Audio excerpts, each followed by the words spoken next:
kita jangan nak terkoja-koja mana. Relax je. Dia tarawih ada yang 8, ada yang 10, di Negeri Sembilan ada yang 10, dan ada yang buat 20. Jadi mana yang elok? 8 ke 10, 20? Yang eloknya buat. Kau jangan tanya aku. Sampai 28 Ramadan mikir 8 ke 20? Sudah tak buat ke tu? Itu masalah. Yang memekak-mekak ni, yang dalam tu, kenapa jarakkan ni? Soft ni, rapatlah soft. Nak jadi apa kerajaan kita ni? Dia tak pergi surau. Itu yang kita kadang-kadang kecewa ni. Malam pertama, kedua panas. Oh, belia cukup ramai. Masuk malam ke-15. Belia dah tak ada. Yang tinggal beliau. Malam pertama ramai, imam tak ada parking. Mana aku nak parking? Imam tak ada parking. Bangi imam. Masuk malam ke-15. Imam boleh parking dalam surau. Bukan kat luar tu, dalam surau tu boleh. Bayang tu. Jadi itu dia. Jadi itu yang keduanya. Kalau kita tengok dari segi amalan. Dan begitu juga pada bulan Ramadan ada satu malam yang sangat istimewa, iaitu malam 7 likur. Malam apa? Saya baik betul lah. Malam 7 likur pasang pelita tu. Mak tu cakap, pasang pelita biar dia tahu orang, biar malaikat nampak mah kita. Kan malaikat tu rabun jam kau. Kau tak pasang pelita pun malaikat meluru pergi ke rumah orang yang beribadah. Jadi orang perempuan adalah makhluk Allah yang paling senang dapat Lailatul Qadar. Sebab korang bangun sahur awal, siapkan makanan, niatkan kerana Allah. Jangan bangi-bangi. Ketatang. Dalam bilik tu membuta. Itu kau tak dapat pahala. Daripada dalam bilik tu togak tu. Tu dengan tahap timbalan pengarah tu. Bayang tu. Jangan main-main perempuan kalau marah dia siapkan makanan ni. Okey, bangun. Makan besar. Ya, ingatkan Allah. Sebab wa ma adraka ma Lailatul Qadr, apakah itu malam Al-Qadar ni? Lailatul Qadri khairum min alfi syahr. Malam Al-Qadar lebih baik daripada 1000 bulan, bukan malam kak. Lebih daripada 1000 bulan, maknanya bersama dengan 83 tahun lebih. 83.333. Kalau satu malam boleh cover 83 tahun, kenapa kita nak sia-siakan? Buat benda baik. Daripada dikatakan malam Al-Qadar bermula lepas maghrib sampai sebelum subuh. Jangan kau hebohkan pasal tanda-tanda. Tak dapat tanda tak apa. Allah pilih siapa yang dapat. Dapat Alhamdulillah. Tak dapat tak apa. Dan kalau dapat, orang tak cerita dengan orang. Malam tadi Al-Qadar. Ya tu. Depan rumah aku. Macam ni pokok tu.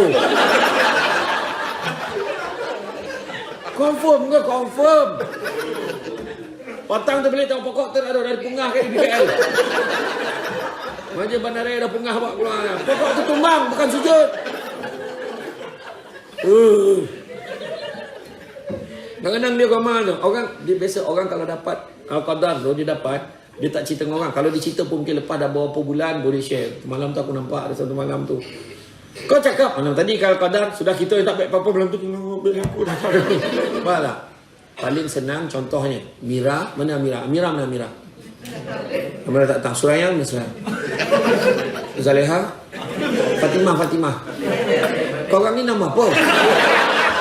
Ayah betul lah aku. Suzana ada Suzana? Apa nama dia ni? Kak, apa nama kak bang? Nama kak apa? Kak Fatin? Farah? Huda. Fatin, Farah, Huda. Dia bertiga dia pakat. Kau duit berapa? Seorang 50, seorang 30. Seorang ada RM40. Dia katalah dapat 1,5. Dia pun beli beras. Dia beli mi. Beli mihun. Beli yang mentah ni. Beli minyak. Beli garam. Lepas tu dia pakat 3 orang. Malam ni aku tambah kau Huda. Dah tambah Huda. Masak. Dapat nasi goreng kampung. Masak nasi kampung. Dapat 15 bungkus. Hantar ke hospital. malam tu. Pukul 12 malam tu hantar hospital. Malam besok masak ke rumah Fatin. Mak Fatin masak mi goreng jantan. Ada telur, jantan lah. Dapat 15 bekas. Hantar kat rumah anak-anak yatim. Malam besok tu dekat Farah. Rumah Farah ni dapat masak mihun di Singapura. Hantar pula dekat madrasah Mak Muhammad Hafiz. Hantar. 10 malam kita buat. Takkan tak ada satu malam pun kena. Itu sebagai contoh lah. Atau yang paling senang, kalau malas nak masak macam orang lelaki kan. Macam Tuan Marudin ni macam tu je. Dia jenis macam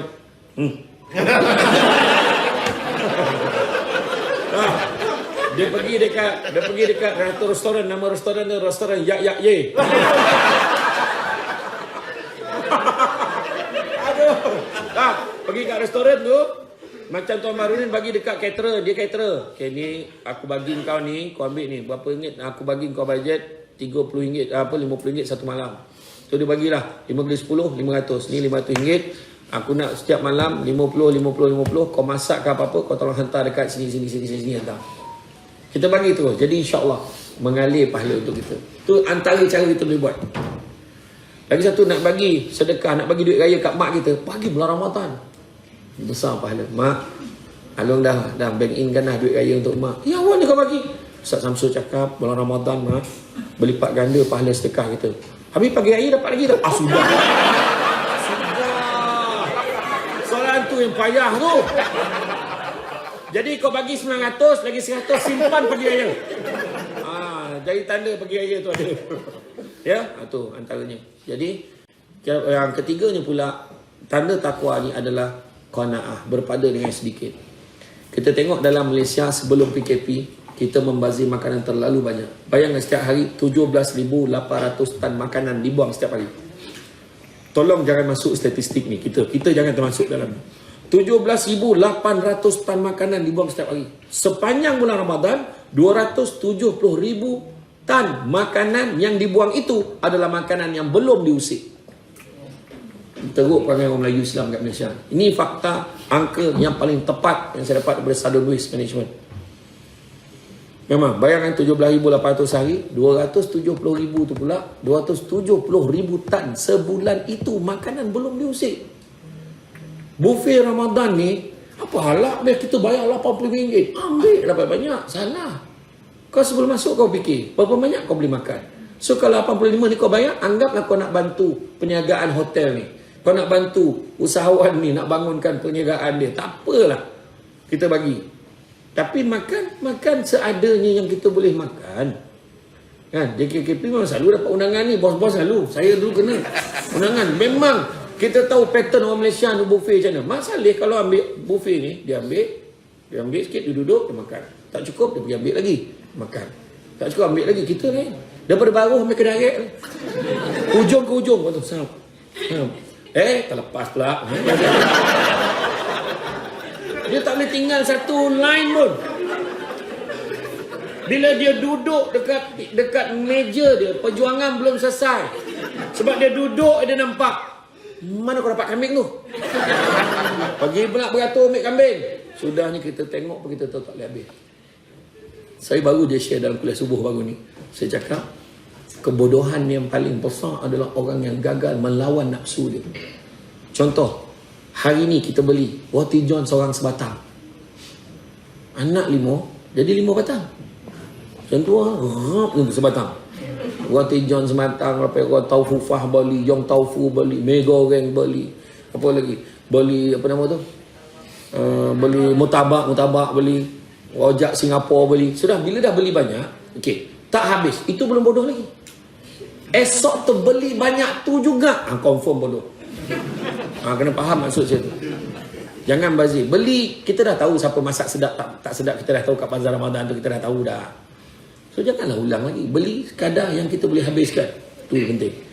Beli banyak, niat nak sedekah tak apa. Tapi sedekah mesti sebelum berbuka. Kalau selepas berbuka tu namanya pelupusan si seperpejam. Okey. Jadi jangan membazir. Dalam surah Al-A'raf ayat yang ke-27, sesungguhnya membazir itu, orang yang membazir itu bersaudara dengan kenal. Dan sesungguhnya syaitan adalah makhluk yang sangat kufur kepada Tuhan. Dan yang keempat, Tujuan kita ni, takwa ni, latihannya adalah untuk persediaan hari kebangkitan. Kita bukan nak kejar dunia, tapi nak kejar akhirat. InsyaAllah kita jaga akhirat ni, InsyaAllah career kita di dunia ni pun selamat. Rezeki kita dapat pun berkah. Itu yang penting. Dalam bulan Ramadan jangan bagi alasan, aku tak larat kerja, kenapa puasa. Tak, jangan. Nabi dulu berapa orang kita buatlah kerja dengan sebaik mungkin. Nabi sebut Allah sangat suka hambanya kalau berbuat sesuatu, dia perbuat dalam keadaan yang baik, teliti dan sempurna. So jangan bagi alasan. Nabi dulu berperang lagi, bukan berperang, bukan kaleng-kaleng, dengan 500 bala tentera lawan berapa ramai? Kan? Berapa ramai yang Nabi lawan? Tapi makna kata dengan izin Allah kita berjaya. So niatkan kerana Allah.